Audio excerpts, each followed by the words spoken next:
Pido, por favor, pues un aplauso pues, a Mercedes Jordán, de la Agencia Tributaria. Pues, toma ese asiento, por favor. Vamos a sentar para estar más cómodos.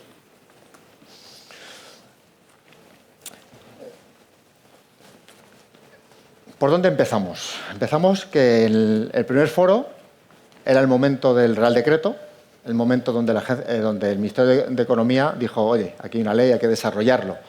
El desarrollo reglamentario, lamentablemente, tiene un retraso evidente. Invitamos al Ministerio de Economía. El año anterior vino Manuel Trillo, director de Inspección de la Agencia Tributaria, donde nos vinieron a trasladar, oye, en el mercado hay una confusión entre reporte fiscal, sí, Benifactu, incluso hasta Ticketbuy en el País Vasco, con factura electrónica vinculado a la ley que crece. Por lo tanto, bueno, yo creo que nos ayudó a entender cuál es la diferencia. Y ahora estamos aquí en un punto donde, si no se tuerce mucho la cosa, esperemos que en este año se publique el Real Decreto. El Real Decreto yo creo que está ya en trámite de Consejo de Estado o a punto de llegar al Consejo de Estado. Por lo tanto, ya es un paso que esperemos no genere, después de todo el debate que hemos tenido y tantas intervenciones y tantas opiniones, esperemos que nos permita irnos a 2026 con un Real Decreto publicado en el BOE. En cualquier caso, a no ser que sea algo excepcional, pues lo que ya está publicado en las diferentes audiencias públicas y consultas públicas va a ser el resultado. Y el resultado lo que viene a trasladar es que hay un hito que es importante, que es la orden ministerial.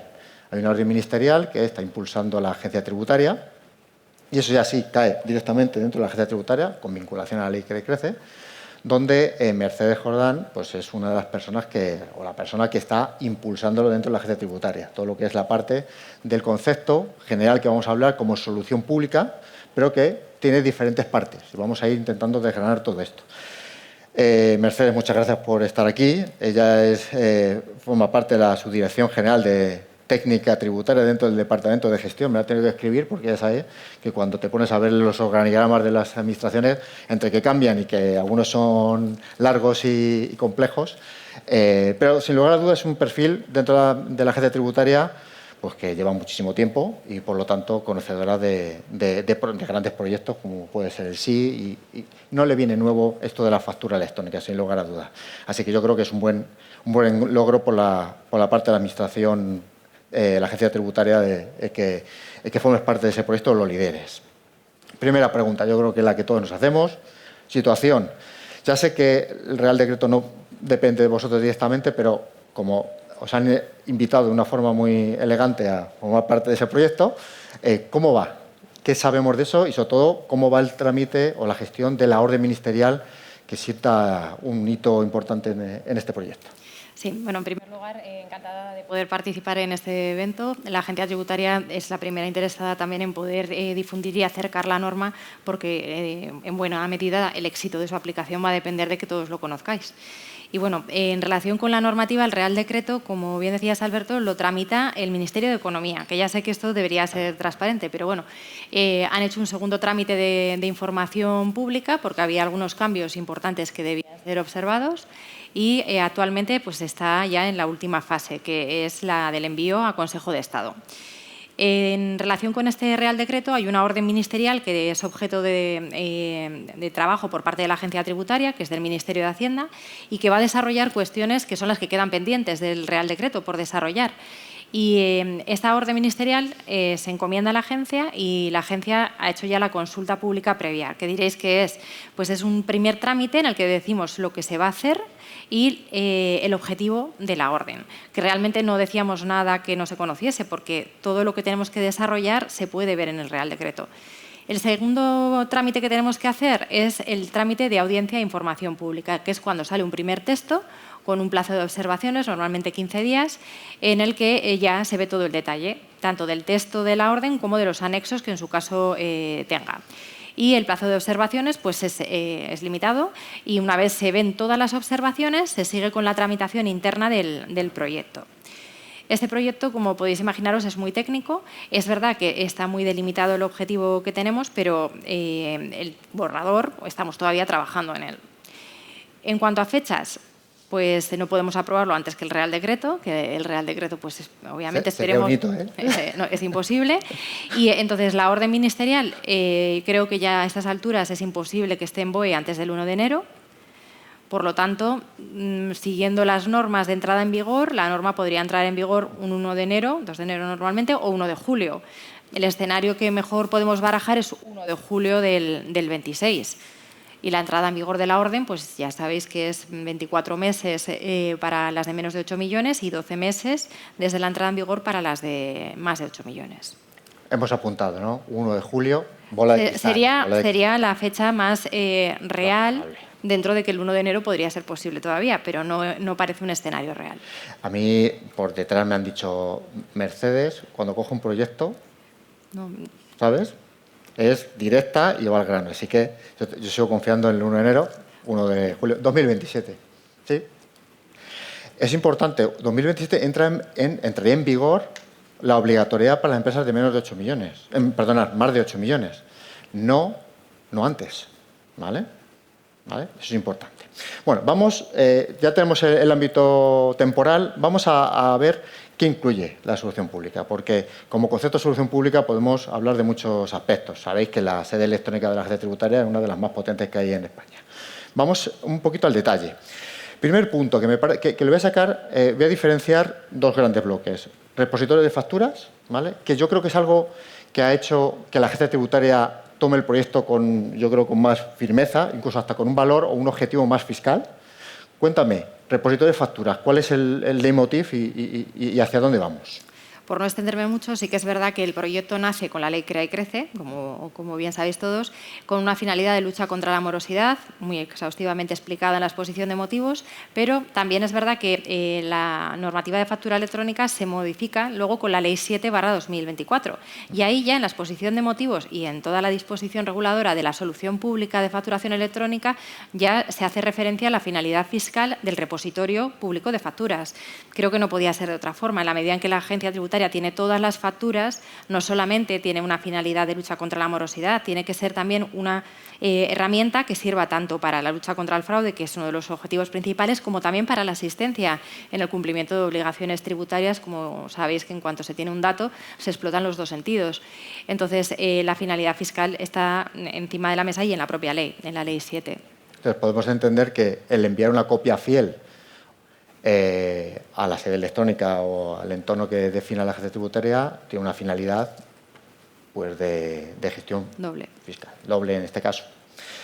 Perfecto, repositorio de facturas. Todas las empresas que estén obligadas van a tener que enviar una copia fiel o utilizar, ¿no?, en el caso de una plataforma o un entorno con una serie de funcionalidades. Primer punto, ¿a quién va dirigida esa plataforma y qué funcionalidades va a tener, incluso hasta en la misión, que entiendo que también la va a tener? A ver, la plataforma, la solución pública, como podéis ver en el Real Decreto, es una plataforma de último recurso, por llamarla de alguna forma. A efectos de interconexión está claro que es de último recurso, porque en el caso de que no haya un acuerdo entre formatos o que por motivos de cualquier otro tipo se quiera utilizar la plataforma de la Administración como interconexión, nosotros nos vamos a quedar la factura. Ya va a estar la factura también en el repositorio. En el caso de que alguien quiera utilizar para emitir la factura a través de la solución pública, va a tener un formulario, un web service, para poder hacerlo. Entendemos que por las propias funcionalidades del formulario la limitación va a venir dada, porque es verdad que no se va a poder integrar con otros sistemas contables de la empresa, y las funcionalidades que vamos a ofrecer, que se van a ver enseguida con el formulario de Verifactu, pues sí que permiten una pequeña gestión de cartera de proveedores, pero no mucho más. Entonces, esta propia limitación creo que va a ser con una funcionalidad natural la que limite la utilización de la solución pública. Hablamos de formatos. La solución pública va a trabajar solamente con un formato, aunque la norma, el reglamento establece 4 diferentes, ¿vale? Ha habido como una pelota de tenis, ¿no? Hemos pasado de factura E a VL, de VL a factura E y luego hemos vuelto a VL. ¿Qué trasfondo tiene el haber elegido VL y cuál es el motivo? Sí, a ver, lo que es la sintaxis está en el reglamento, en el Real Decreto. ¿Qué quiero decir con esto? Que es una decisión que va más allá de la solución pública como tal. Economía ha tenido mucho peso también en la decisión. La agencia hemos querido realmente adaptarnos a las prioridades que se han puesto de manifiesto, pero también hemos querido pensar un poco en el futuro, en el proyecto Vida. Y en esa búsqueda de que el esfuerzo de adaptación a una sintaxis no sea luego un salto, hemos optado por esta sintaxis. También se ha considerado que era más flexible para regular el contenido de las facturas en alguna medida. Y bueno, ha sido una decisión más técnica que jurídica, como os podéis imaginar. Y bueno, también el sistema de pagos va a tener esta misma sintaxis, la VL 2.1. Sí, respecto al formato VL, entender que tenemos VL para el envío de la copia fiel a la agencia tributaria o al repositorio de la agencia tributaria, y luego vamos a tener 4 formatos más, que es el mismo VL, el Facturae, que era el formato de facto nacional, por entenderlo así, el formato EDIFACT, que se utiliza sobre todo en sectores de gran consumo, automoción, sanitario, etcétera, y luego el CEFAC, que bueno, es un formato o una sintaxis europea que realmente pues, no ha tenido un gran desarrollo, pero que entendemos que también puede ser una vía de avance. El formato VL y el CEFAC vienen reflejados del impulso que tuvo la Administración en la facturación B2G, la facturación entre empresas y Administración. Por lo tanto, es algo que en España no se ha desarrollado mucho porque se ha desarrollado el Facturae, pero es un formato que en el ámbito europeo pues, se tiene un conocimiento de sobra. ¿Cómo van a convivir esos formatos con...? Es decir, entiendo que el proceso sería yo como empresa se lo envío a una plataforma, todas las empresas van a tener que tener una plataforma para trabajar de esta manera, tiene que haber una copia fiel a la agencia tributaria que debe ser en formato VL, aunque mi cliente me lo pida en otro formato. Entiendo que es así, ¿no? Ese proceso es importante. Los estados. Otra de las partes. Has pasado rápido por la parte de interconexión, que es otro de los elementos, que yo creo que ya lo ha explicado, va a servir como plan B, ¿no? En el caso de que no haya interconexión. Los estados. Detrás de la norma hay una realidad que es trasladar al observatorio de morosidad comercial pues, cómo pagan las empresas en España, ¿vale? Y pues, se supone que habrá un informe o una publicación pública donde dirán, pues tú mal, tú bien, ya veremos, ¿no? Sé que se está trabajando en la fórmula, ¿no?, de cómo se hace ese cálculo. ¿Qué nos puedes contar sobre la gestión de los estados y esa vinculación que tienes con el observatorio? Sí, a ver, el reglamento habla de estados entre plataformas y de estados con la solución pública, que esto es importante, porque regula como 2 estados obligatorios, como no, 2, el aceptada y el rechazado. Y luego habla de la fecha de pago y del importe pagado. Pero también deja al albor un poco de la relación entre las plataformas la posibilidad de que haya otros estados intermedios, pagos intermedios, fechas de pago intermedio, formas de pago diferentes, incluida el factoring que hace referencia. Entonces, es importante que esta posibilidad se vea como una posibilidad entre partes particulares, porque la Administración en la solución pública lo único que va a habilitar es un estado presunto de aceptada, que no se va a informar, que se va a presumir por defecto que es aceptada, y solamente si hay un rechazo se debe informar de ese estado. Tampoco se van a informar de importes intermedios ni de un importe concreto. La Administración solo necesita recibir que se ha recibido el importe total. Por lo tanto, no van a viajar cuantías a la solución de pagos. Se informa que se ha pagado todo, el importe total de la factura a la que me refiero. Y la fecha de pago del último euro del importe total. Por lo tanto, la información que va a viajar a la solución pública para gestionar la información estadística de la morosidad a estos efectos va a ser muy parca, permitidme la expresión, muy limpia. O sea, no vamos a permitir pagos intermedios, como por ejemplo en el régimen de caja de IVA, que se va informando cada parte. No. Aquí hay un estado, una fecha y un importe. ¿Vale? Estamos barajando la posibilidad de otra fecha alternativa por el tema de la Ley 4 de morosidad, pero actualmente la información va a ser limitada. Recuerdo que la información de los pagos la puede informar el destinatario como obligado y voluntariamente el emisor. Entonces, vamos a tener información de los pagos de las 2 partes, posiblemente. Entiendo que de forma tácita o algo así, ¿no? Cuando yo emita una factura a la solución pública, la agencia tributaria asumirá que está aceptada, a no ser que me digan lo contrario, ¿no? Y esa forma de trasladar que me digan lo contrario es a través de una factura rectificativa. No, en el caso de que no haya una aceptación comercial, lo que tiene que haber es un rechazo del pago. O sea, en la información de la solución de pago se informa del estado y de la situación del pago.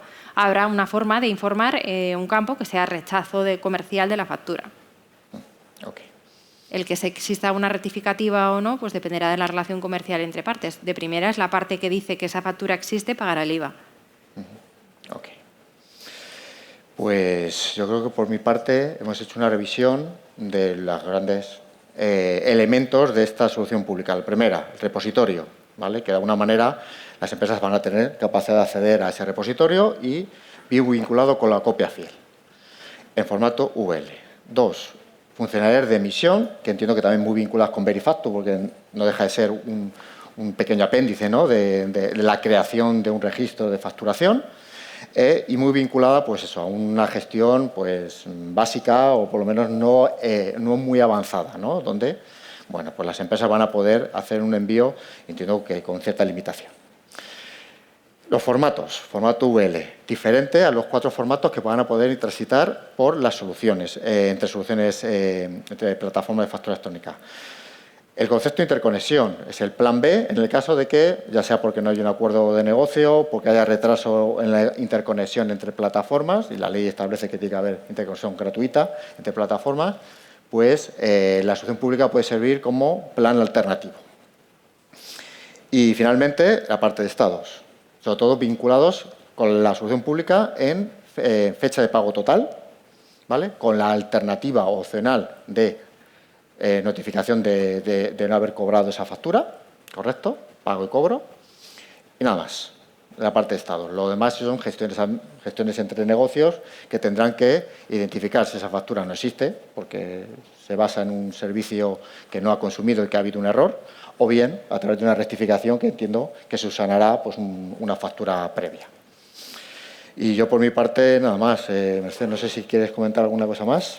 Nada, es simplemente que cuando publiquemos el proyecto, el borrador a información pública, le daremos la difusión que siempre le damos, pero un poquito más, ¿vale? Así que a través de cualquier de los medios, los contactos que tenemos, os informaremos de cuándo se publica y os recordaremos también la fecha de fin de observaciones, porque desde luego que el sector es el primero que tiene que poder profundizar en el detalle técnico para que luego la solución pública nos sirva a todos, no solamente como último recurso para emitir, sino también para la interconexión y que se entienda el funcionamiento del control de la morosidad. O sea que, nada, muchísimas gracias. Pues muchísimas gracias, Mercedes, y animaros porque pedazo proyecto por este país. Toda la facturación B2B va a ir por una plataforma con las copias fieles y lo que implica eso. Así que la verdad que si el reto es importante, teniendo la agencia tributaria atrás, entiendo que mucho más asumible. Así que enhorabuena y estamos para ayudaros. Muchas gracias.